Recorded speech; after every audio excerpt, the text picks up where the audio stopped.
మనసులో ఏదో మరిగా ఉండనే ఉన్నది. అయినా ఆ సంగతి మీకెవరు చెప్పారండి? ఎవరు చెప్పనక్కర్లేదు.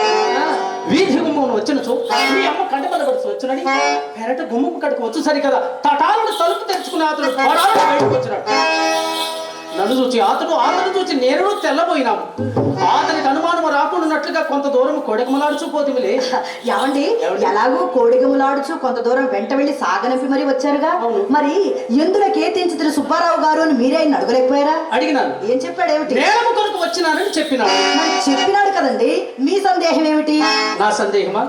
ఇదిగో చెప్పినడు కోపగించుకోను కదా. అదే వారే, నాకెందుకండి కోపం? అయినా నా ఏదైనా దోషం ఉండేది కదా.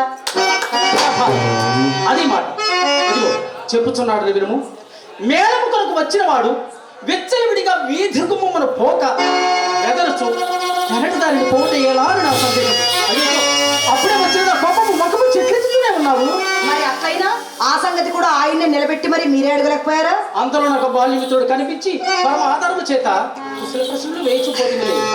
సరే, నేనే చెప్పేదని గాని సావధాన చిత్తులో ఆలకించాలి. మరి సరియేనా? ఏమండి, మా ఇంటికి మేళములకు వచ్చిన వారికి అది ఎవరికైనా సరే మర్యాద చేయటం అన్నది మా ధర్మం కదా.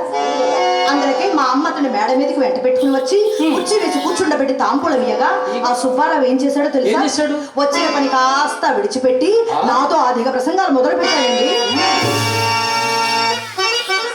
వినంగానే నాకు చిరాకు వచ్చి చప్పున మెడకి పోయింది.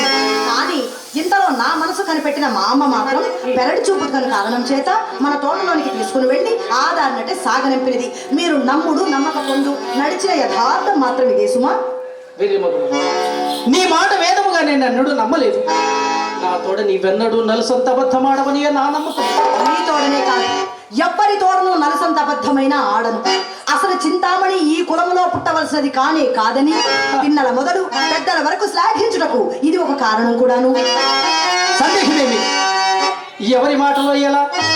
నేను